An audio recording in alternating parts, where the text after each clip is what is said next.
So being a downwinder that's done it a lot, you see all the different conditions. The ocean changes.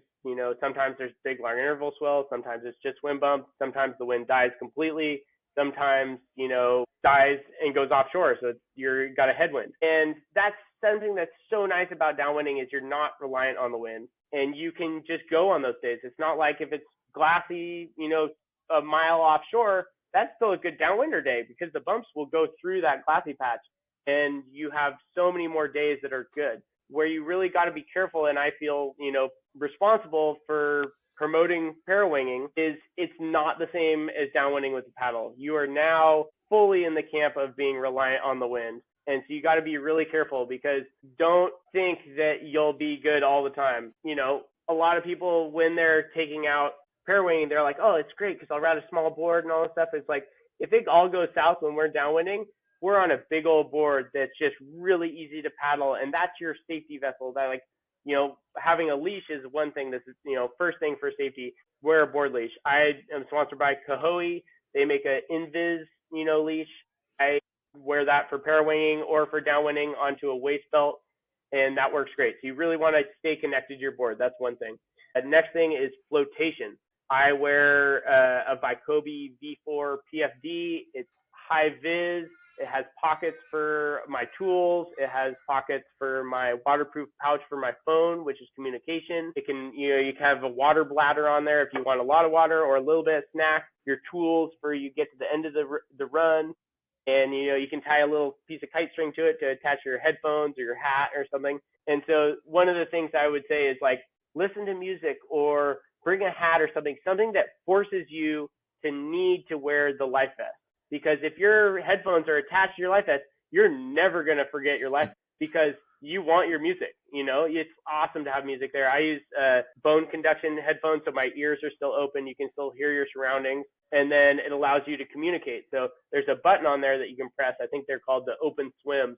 You can press a button and answer a call, and you can clearly talk to your friends. And so when we downwind, communication is key, whether you need to call the safety authorities if someone got cut or got attacked by a shark or, hit a sea lion or broke their paddle. All these things happen in the open ocean. You want to be able to call the Coast Guard. You want to be able to call your wife, your friends, or your other buddy that, is behind and you're like, where is he? You want to be able to see him, first of all, because, distances happen really quickly in the open ocean when you're downwinding. So bright high-vis orange, bright pink, yellow's not quite as good, but they make they go a long way. And then the communication, bringing a waterproof pouch with your phone or an Apple Watch is really key. And then having the ability to actually take a call. So the headphones are great because you can, answer while on foil and be like, hi, oh, you broke your paddle. Oh, shoot, that's terrible. You're going to paddle back. At least now I know where you're going to be. Or if you need help, I can take care of you. Or you just, want to link up with your friends and kind of keep everyone accounted for. Also, downwinding is kind of an individual thing when you're out there, but it's not. You have this community that's going to look out for each other. Another big thing is if you have the ability, share your location with your friends. We use the Apple Find My, our whole, group of downwinding friends. We all share our location all the time. So we know if someone's out there and their dot stops moving, you're like, we better call them or text them. You're like, what's going on? We can keep track of it. And we usually call the harbor patrol ahead of time. We tell them how many people are going. And then when we all get to shore, we tell them, okay, everyone's safe and accounted for. And it's just a courtesy and they like it. So, when we develop a good relationship with your local authorities, so in case you ever do need help, they know who you are and they know that, oh yeah, you're normally totally good. But if you do call us, we need help. But yeah, there's a few more things for safety. One is bring a tourniquet in the back of your PFD. They're small, they're light, know how to use them. If you get cut by a foil, something bad happens with the wildlife that we have in the ocean. We have great white sharks here. Stuff happens. You just want to be able to take care of a friend or yourself, know how to use them, make sure your friend knows how to use that stuff. Another thing is board choice. If you are going to be going far offshore, don't go down to that little sinker board. Keep more volume in your board to account for when the wind slacks off or dies completely. It'll give you more range, but it'll also give you something to paddle home in case it just dies completely, because a long paddle is much nicer on a 100-liter board than it is a 60-liter mid-length. I've seen it, and the people that are paddling the little board are not happy.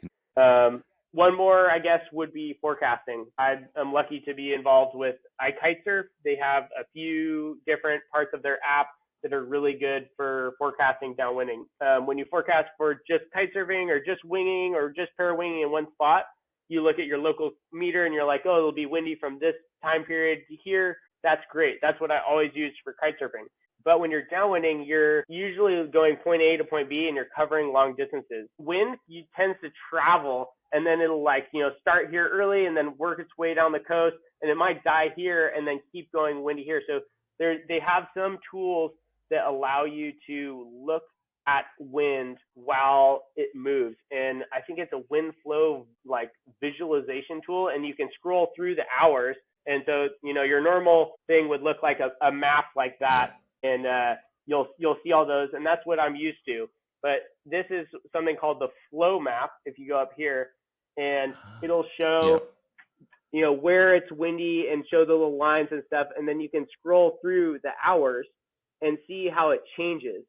So this will allow you to kind of get an idea ahead of time what it's going to do an hour from now, or at 4 p.m. Do we not want to be out there because it's going to die? And so that's another really good safety tool, is use the tools available. I think it's called the flow map. iKitesurf is good for getting a visualization of how is the wind going to come in, where is it going to arrive, when is it going to be done. It's constantly updating. It can be wrong, but it's way easier to read that than to become a meteorologist.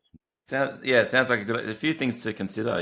Don't just go and jump in. Do some planning and have the right sort of stuff with you. It's really good advice. Yeah, because a lot of wingers and kiters and this, we're not used to wearing flotation. We're like, I'm a great swimmer. I'm been a professional athlete. My friends make fun of me because I wear a PFD, and I'm like, dude, you don't realize the ocean is big.